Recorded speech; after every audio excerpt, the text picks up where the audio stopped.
I'm Old Norse Specialist Dr. Jackson Crawford. This isn't my usual spot for videos, at least for videos that aren't interviews or Patreon exclusives, but I am a little forced away from the mountains for a little bit. My fiance had an emergency appendectomy a couple nights ago, so it's going to take a little while to get her back on her feet fully. So we'll see. But in the meantime, I made an interesting business expense, J.R.R. Tolkien's The Lord of the Rings, and to justify that $30 business expense, I thought that I would make, at whatever pace it happens to go at, a series of videos in which I look at Lord of the Rings from the perspective of someone who professionally does much the same thing that J.R.R. Tolkien did, teaching Old Norse, Old English, and the literature of those languages, but who is not particularly familiar with Tolkien's mythos or with fantasy in general. Not a big fantasy or sci-fi reader.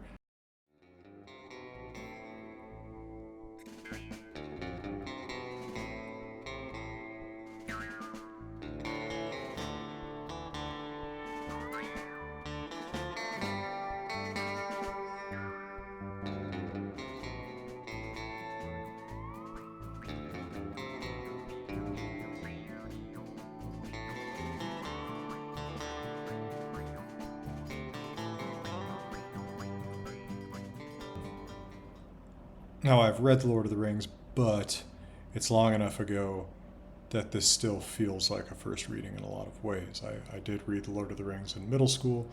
I actually skipped The Two Towers because it was checked out. But I remember that I read the Fellowship and The Return of the King. I was in a class, it was actually the same class where I first encountered Norse mythology. I've got this book somewhere. Here's the Raven. And Edith Hamilton's Mythology was actually this very copy. It was this teacher, Jean Schwarz, who had me read a bunch of classical stuff, and this mythology book contains a very brief appendix about Norse mythology, and it's actually where I first encountered Norse mythology, as well as quotes from Havamal. But in addition to that, it's where I first read The Lord of the Rings, and more influential in my own life, where I first read a biography of J.R.R. Tolkien, which stuck with me much more than his work did.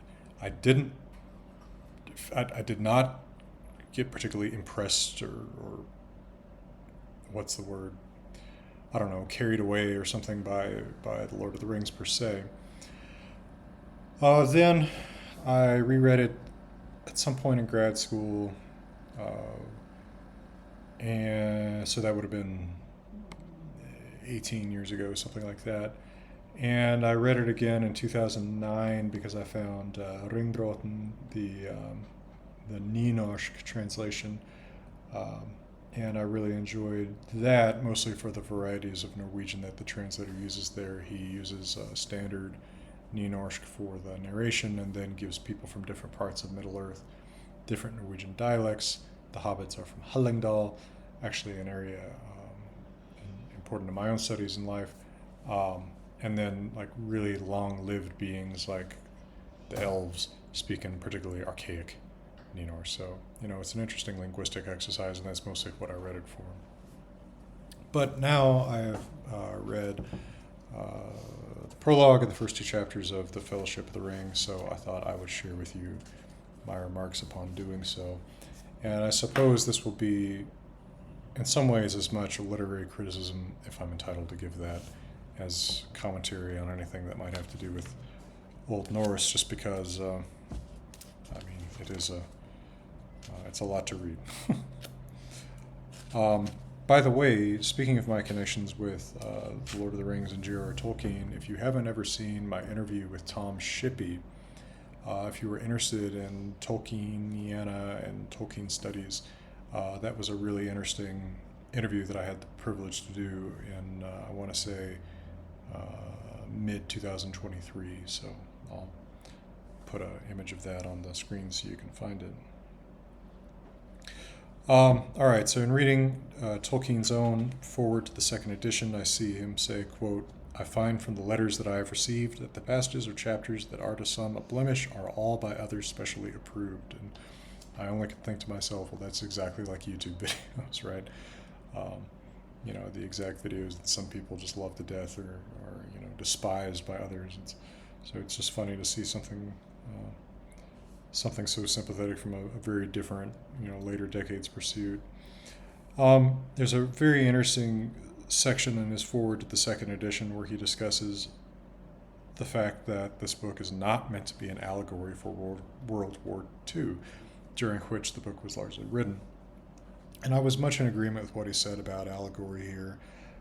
Quote, "I cordially dislike allegory in all its manifestations and always have done so since I grew old and wary enough to detect its presence. I much prefer history, true or feigned, with its varied applicability to the thought and experience of readers. I think that many confuse applicability with allegory, but the one resides in the freedom of the reader and the other in the purposed domination of the author." And I think that's exactly right. I also am weary of allegory and people attempting to interpret every single thing, including all the myths in the Eddas, as allegories. I've made videos about that before. Now, getting into the actual text of the Lord of the Rings, following the foreword, you get into the prologue. There's a lot in here about different kinds of hobbits.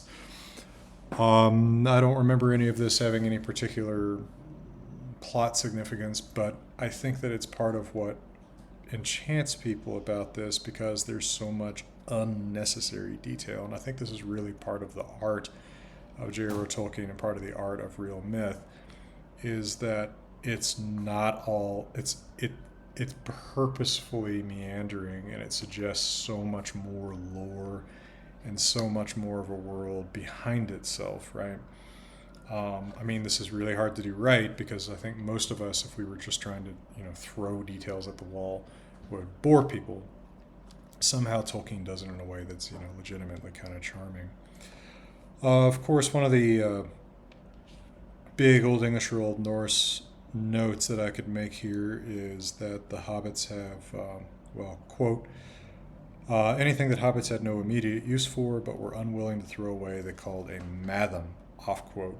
Of course, that's Old English matham. Old Norse, the cognate word meithmar occurs, but only in the plural, which is like treasure.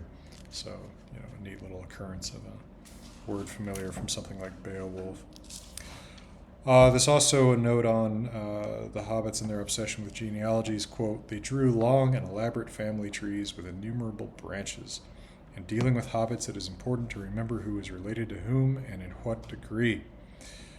Off quote. Yeah, that's exactly like the Norse sagas, right? Where it's implicitly assumed that you were part of the original audience's culture and related in some way to them, and probably can keep track of who is whose fourth cousin and all of that.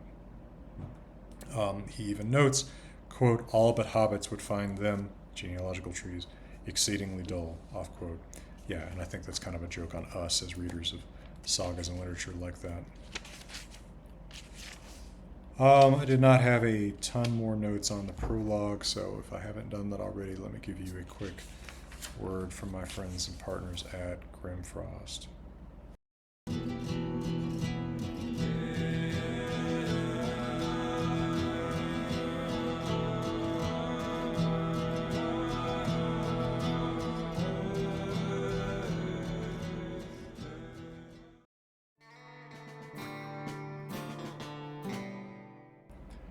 All right, so getting into actual Chapter 1 and Chapter 2, The Fellowship of the Ring, we start with a map. I think these maps are pretty critical to the charm of the book because, again, they also include lots of stuff that you don't really need that make you feel kind of lost in the details without being bored by the details, and I think that's great.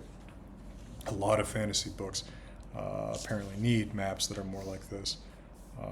Certainly the fantasy book that I am most familiar with, thanks to the 372 Pages podcast, the fantasy book Antigua, the Land of Fantasy, of Fairies, Dragons, and Heroes, or whatever, could have used a map. That's a terrible book, by the way, but it's a wonderful podcast.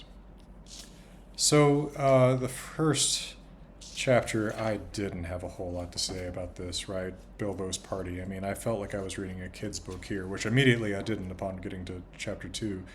But, probably the best thing to note here is just the 111st birthday. Of course, from a Old English or Old Norse perspective, that's a very natural way to talk about the 111th, because the languages are vestigially still base 12, at least in the tens and hundreds. So I thought, well, that's kind of fun, right? But I felt like the Old English or Old Norse connection there was not primary. It was mostly kind of a joke, right? 111st, like something you would tell to a kid. So Bilbo disappears at the end of his 111st birthday party, and we see in chapter 2, at the very beginning, quote, "The talk did not die down in 9 or even 99 days," i.e. the talk about Bilbo disappearing. "The second disappearance of Mr. Bilbo Baggins was discussed in Hobbiton and indeed all over the Shire for a year and a day, and was remembered much longer than that," off quote. I just thought to myself, God, how different from our news cycle, where things disappear within, a few hours. Then we get into this whole discussion that Sam is having with someone named Ted at I'm just going to use our word, a bar. I'm sure that's not what Tolkien would call it. I think he calls it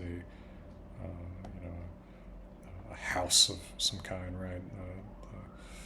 A tavern or something like that. But at the Green Dragon. And I just thought, well, how much more coherent this was than any drunk talk I've ever heard. The really interesting part of this, of course, is the long conversation between Frodo and Gandalf about the ring. As Gandalf starts to discuss the people that he has talked about the ring with, he mentions Saruman and says, quote, "Hobbits are or were no concern of his, yet he is great among the wise. He is the chief of my order and the head of the council. His knowledge is deep, but his pride has grown with it, and he takes ill any meddling," off quote. I thought, well, that's an ivory tower academic for you, right? This is someone who thinks that he knows everything because he's, over-specialized in whatever his particular thing is. Quote, "The lore of the elven rings, great and small, is his province. He has long studied it, seeking the lost secrets of their making," etc., off quote. I just wondered when he says he has long studied it, how much studying is there to do? It doesn't seem like there's that much information about these things, but it's just made me wonder. And, a lot of this, like, slightly off topic with talking about Frodo talking to Gandalf, a lot of this reads to me like sort of a fantasy about a community that Tolkien either misses from his youth or wishes that he found in his adult life. I mean, just everybody talking about everybody kind of being connected to everybody, even the people who were annoyed with each other being kind of, if not friends, acquaintances of each other. And I don't know, it's not very familiar to me, and I wonder how much the England of World War II was like that. When we get to the inscription on the One Ring, of course, Gandalf says, quote, "The letters are elvish of an ancient mode, but the language is that of Mordor, which I will not utter here," etc., off quote. I like, of course, Tolkien being of similar interest to my own, that he's distinguishing between the script and the speech, right? The script is elvish, the speech is Mordorish, black speech, whatever exactly he calls that. I noted to myself that already I was getting a little eye-watering about the difference between Sauron and Saruman. I think I'm as annoyed by that as anyone. These two names are so similar to each other. Gandalf starts to talk about the story behind Gollum, with Gollum's friend Smeagol finding the ring, and then Gollum insisting that it is his birthday gift and he wants it, and then murdering him for it. I thought a little bit of some echoes of the story of Fafnir and his father Hreidmar in the Volsungs mythos in Old Norse, right? Because in that story, if you're not familiar with it, of course, it's in Regensmal and the Poetic Edda, and then in the Saga of the Volsungs, there is to tell as briefly as I can, Odin and Loki kill an otter, and they bring it, and while they're traveling, they bring it to the home of this guy, Hreidmar, and they ask to stay the night. He identifies the otter as his son, Otter, and demands they pay him a ransom for the otter. He says they have to cover the whole otter skin the otter, cover the whole skin with treasure. Loki goes and captures a dwarf who is a fish named Andvari, and gets a treasure from him. The fish tries to hide a ring, one last ring from his treasure, but Loki takes that too, and Andvari the fish puts a curse on it, saying that whoever owns it, it will cause his death. So there's a cursed ring, much like in The Lord of the Rings. They pay this treasure over to Hreidmar. Odin tries to keep the ring, but Hreidmar notices it in a similar way, I think, and even though the ring is probably precious to Odin, he hands it over, and so it does cause Hreidmar's death when his son Fafnir insists on having a larger part of the treasure than is his due and kills him. So there the cursed magic ring and the killing of a family member or close friend for craving it struck me as similar to that story. And then I thought of Fenrir, the wolf. There's two other names I can confuse, Fenrir and Fafnir. Because Gollum goes and hides under, quote, the roots of the mountains, off quote. And one of the things that's made into the chain that binds the wolf Fenrir until Ragnarok, because he is a chain made of 6 things that don't exist, one of those things is the roots of mountains. So I wondered if that had bounced around in Tolkien's head because of that, or it might occur somewhere else that he's getting it, but I wondered about that. I read of Gollum somewhat sympathetically, quote, all the great secrets under the mountains had turned out to be just empty night. There was nothing more to find out, nothing worth doing, only nasty, furtive eating and resentful remembering, off quote. And I thought of myself at the end of a long career and a long span of very lonely years, using a influx of a one-time rare influx of money from a lot of people wanting to learn Old Norse earlier this year and buying a house in the mountains, thinking that was a cure for my ills, and finding something very similar. But life has taken a bitter turn since then.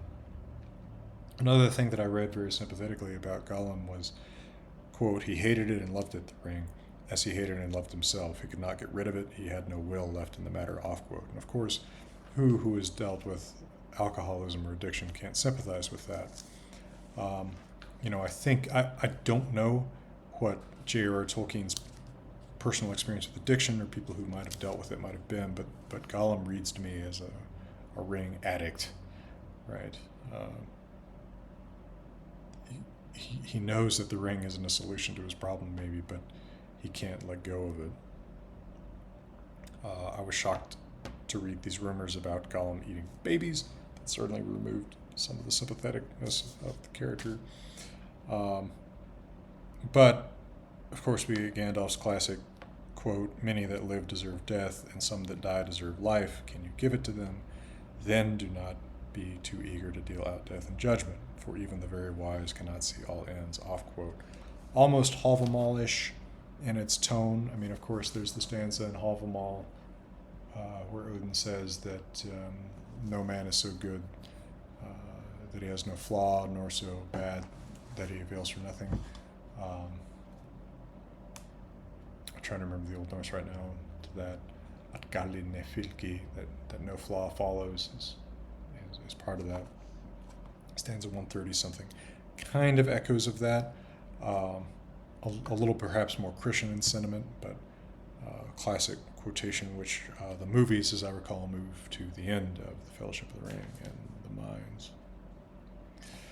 I was surprised when Gandalf says that nothing can make a dent, D-I-N-T, in the ring. I actually did not know that that was an English word, as distinct from dent, D-E-N-T.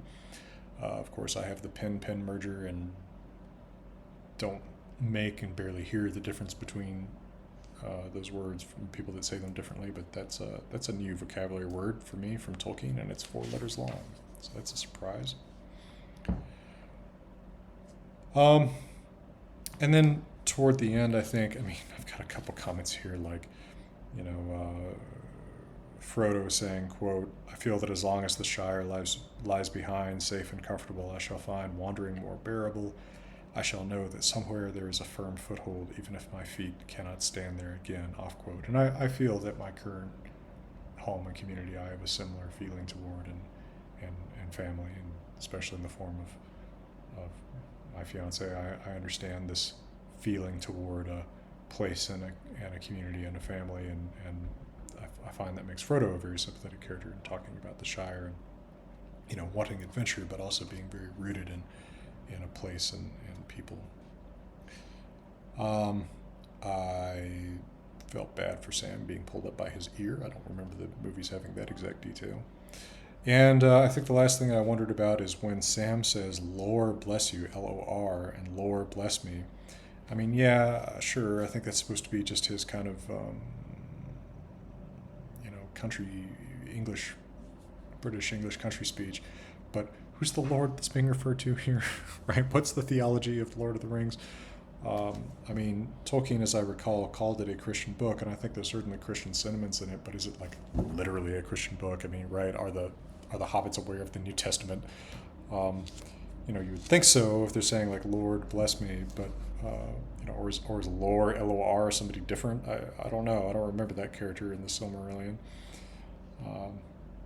But anyway, a lot of what those first couple chapters do is establish, again, what seems like a Tolkien who is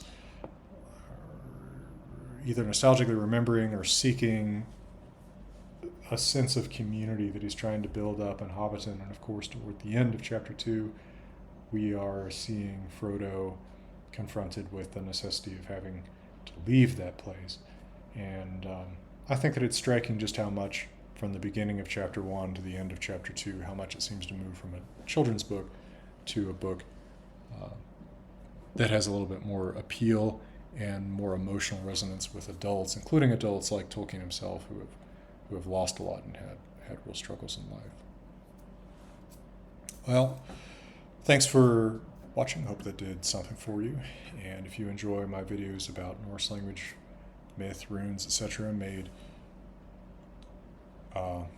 for free and with no intent of pushing any sort of agenda, I hope you'll consider joining the Patreon, over where I have a lot of different things I try to do for folks. Get access to live interviews with great experts. I've started doing translation requests into Old Norse and runes again for Patreon supporters exclusively. And of course, we hang out and talk about Old Norse stuff on Discord and things like that. So check that out if you haven't yet. Check out my Amazon shop if you want to buy books, including The Lord of the Rings, that are mentioned on this show, if I can call this a show. And even hats and Lauren's hair products if you want to support a cancer survivor who's also now dealing with this damn thing that we just pulled her out of the fire from. All right, well, from beautiful Colorado, all the best to you.